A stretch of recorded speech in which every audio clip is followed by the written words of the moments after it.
नमस्कार दर्शक बंधु लाटेस्ट जॉब्स ओडिशा को आपण मानक स्वागत। दर्शक बंधु आज निजुक्ति सूचना रही आरआई एआरआई अमीन आईसीडीसी इत्यादि पदवीर बड़ वैकेंसी OSSC तरफ 2000 पदवी पाई नोटिफिकेशन जारी होईछि।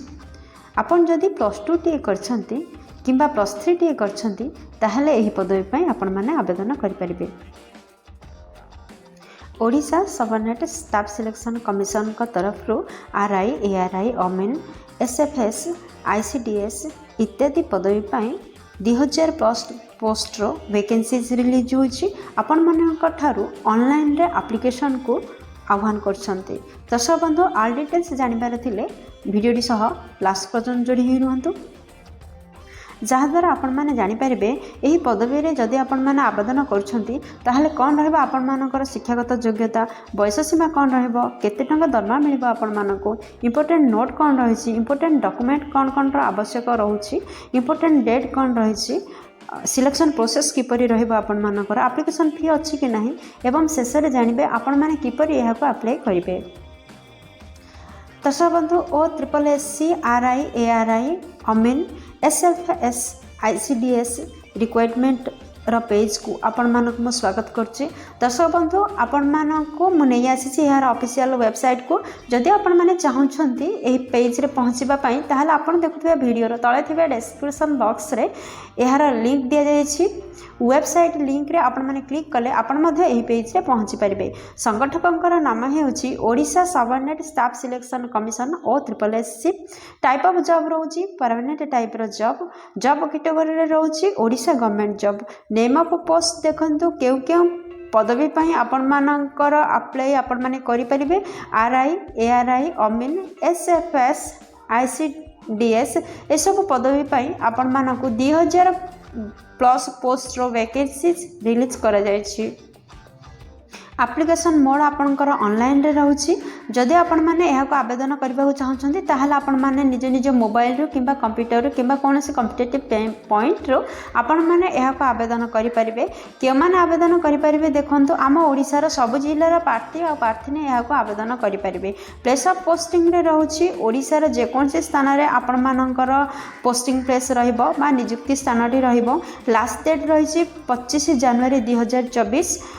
दर्शक बंधु जेंडर रे उभय मेल एंड फीमेल महिला एवं पुरुष यह को आवेदन करें। OSSC आरआई एआरआई एंड अमीन SFS ICDS requirement 2024 eligibility criteria रे देखंतु प्रथमे देखिना आम शिक्षागत योग्यता कौन रहा आवश्यक। दर्शक बंधु आपण माने जदि +2 किंबा ग्रेजुएशन जेकोसी डिसिप्लिन रे माने आर्ट्स साइंस कॉमर्स रे करिसंती ताहले आपण माने एही पदवी पई आवेदन करि परिबे। जेकोसी स्वीकृति प्राप्त अनुष्ठान रु आपण जदि +2 टीए किंबा +3 टीए करिसंती ताहले एही पदवी पई आवेदन करंतु। OSSC आरआई एआरआई अमीन एसएफएस आईसीडीएस रिक्वायरमेंट 2024 रो वैकेंसी रे डिटेल्स रे जानंतु। रेवेन्यू इन्स्पेक्टर माने आरआई पदवी पाई कितोटी पोस्ट वैकेंसीज रिलीज हेछि देखंतु 562 टी पोस्ट वैकेंसीज रिलीज हेछि आरआई पदवी पाई। एआरआई पाई 839 टी पोस्ट, अमीन पाई 686 टी पोस्ट, एसएफएस पाई 258 टी पोस्ट, आईसीडीएस पाई 498 टी पोस्ट वैकेंसीज रिलीज होइछि। नोटिफिकेशन अनुसार आपणकर एज लिमिट कौन रहा आवश्यक देखंतु। दर्शक बंधु आपण माने जदि साधारण वर्ग बिलोंग करछन्ती आपणकर सर्वनिम्न बयस 18 वर्ष एवं सर्वाधिक बयस 32 वर्ष रहउछि। यह व्यतीत आपण माने जदि अदर कास्ट बिलोंग करछन्ती ताहले सरकार नियम अनुसार एज रिलैक्सेशन मध्य रहउछि। जेपरि कि ओबीसी स्टूडेंट होइथिले आपण मानक पई 3 वर्षर बयस सीमा को कोहल कर दिया जाउछि, जहा द्वारा आपण माने 34 वर्ष पर्यंत फॉर्म अप्लाई करि परिबे। जदि आपण माने एसटी एससी पीडब्ल्यूडी किंबा एक्स सर्विसमैन होइथांती ताहले 5 वर्ष बयस सीमा को कोहल कर दिया जाउछि, जहा द्वारा आपण माने 37 वर्ष पर्यंत सर्वाधिक फॉर्म अप्लाई करि परिबे। दर्शक बंधु ए पृष्ठ देखि नबा आपणकर मासिक दरमा कौन रोचे। जदि आपण माने आरआई पदवी पाई आवेदन करछंती आपण मानकर मासिक दरमा 35,400 टंका आरंभ करी 1,12,400 टंका पर्यंत रहिबा। जदि एआरआई पदवी पई आवेदन करछंती ताहा 79,900 टंका आरंभ होई 63,200 टंका पर्यंत रहिबा। जदि अमीन पदवी पई आवेदन करछंती ताहले आपनकर मासिक दरमा 18,000 रु 56,900 टंका पर्यंत रहउची। जदि आपण माने एसएफएस पदवी पई आवेदन करछंती ताहले आपनकर दरमा सेही 18,000 टंका रु 56,900 टंका पर्यंत रहिबो। जदि आईसीडीएस पदवी पई आवेदन करछंती 35,400 टंका रु 1,12,400 टंका पर्यंत आपनकर मासिक दरमा रहइबो। दर्शक बंधु ए पृष्ठार देखि नियंतु आपण मानकर सिलेक्शन प्रोसेस कौन रोची। जदि आपण माने एही पदवी पई आग्रही प्रकाश करछंती ताहले आपण मानकर 4टी पर्याय दे सिलेक्शन होची। प्रथम पर्याय रे आपण मानकर प्रिलिमिनरी एग्जाम हबार रहिची, सेकंड रे मेन एग्जाम, थर्ड रे कंप्यूटर स्किल टेस्ट, ताहा सहित फोर्थ रे रही डॉक्यूमेंट वेरिफिकेशन। दर्शक बंधु एहीपरि भाव में 4टी पर्याय आपण मानकर selection process रोची। First ray preliminary, second रे मेन, थर्ड रे कंप्यूटर टेस्ट, फोर्थ रे डॉक्यूमेंट वेरिफिकेशन। दर्शक बंधु ए पृष्ठार देखि नबा प्रिलिमिनरी एग्जाम पई सिलेबस कौन रही। देखो मैथमेटिक्स 20 मार्क क्वेश्चन आसीबो 20टी क्वेश्चन, जनरल स्टडीज रे आपनकर 20टी क्वेश्चन 20 मार्क रे आसीबो, इंग्लिश क्वेश्चन रो 20टी क्वेश्चन 20 मार्क रे आसीबो, ओडिया रो 20टी क्वेश्चन 20 मार्क रे रहउची, लॉजिकल रीजनिंग 20टी क्वेश्चन पाई 20 मार्क कंटेन करछि। दर्शक बंधु एही परि भाव में प्रिलिमिनरी एग्जाम रे 100 मार्क रो आपण मानकू क्वेश्चन रो आंसर दबा पड़िबो।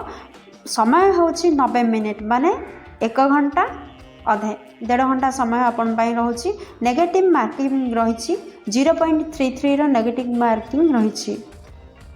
दर्शक बंधु ए पृष्ठार देखि नियंतु मेन एग्जाम रो सिलेबस कौन रोची। मैथमेटिक्स 40टी क्वेश्चन 40 मार्क रो रहइबो, सेकंड रे जनरल स्टडीज रो 40टी क्वेश्चन 40 मार्क रो रहइबो, थर्ड रे इंग्लिश रो 40टी क्वेश्चन 40 मार्क रो रहइबो, फोर्थ रे ओडिया रो 20टी क्वेश्चन 20 मार्क कंटेन करिवो, फिफ्थ रे कंप्यूटर रो 40टी क्वेश्चन 40 मार्क कंटेन करिवो। दर्शक बंधु टोटाल उपरे 180 मार्क रो क्वेश्चन पाई आपनर आंसर दबाको पड़िबो। टाइम ड्यूरेशन 3 आवर्स बा 3 घंटा रहउची। नेगेटिव मार्किंग रहिछि 0.33 रो। प्रैक्टिकल टेस्ट इन बेसिक कंप्यूटर स्किल रे आपण मानकर जो कंप्यूटर टेस्ट हबो आपण मानकर 50टा क्वेश्चन रहिबो 50 मार्क रो। समय सीमा होची 1 घंटा माने 1 घंटा रे कंप्यूटर रो प्रैक्टिकल टेस्ट आपण मानकर 50 मार्क रहिबो आ 50 टी क्वेश्चन रहिबो। दर्शक बंधु ए पृष्ठार देखि नियंतु एप्लिकेशन फी किपरि रहबो। दर्शक बंधु आपण जदि general candidate EWS candidate OBC candidate physical handicapped किबा एसटी एससी ट्रांसजेंडर वुमेन जहाँ भी जो केस बिलंग करते कौन फी आपण मानक दबाक पड़ोनी नो फी रही समस्त आपण मैंने देयमुक्त आवेदन करें। दर्शक बंधु आपण मान तो जानले जे आपण मानक एथिपाई ऑनलाइन रे आवेदन करने को हम। जदि आपण मैंने यहाँ ऑनलाइन आवेदन करुँच कौन कौन इंपोर्टेंट डॉक्यूमेंट आवश्यकता रही आपण मैंने यहाँ ऑनलाइन रे आवेदन कर देखो। फर्स्ट रे एचएससी सर्टिफिकेट और मार्कशीट आवश्यकता रही। सेकेंड रे +2 कि +3 सर्टिफिकेट एवं मार्कशीट आवश्यकता रही। कंप्यूटर सर्टिफिकेट आवश्यकता रही। थर्ड रे रही आइडेंटिटी कार्ड। फोर्थ रे रही केस्ट सर्टिफिकेट।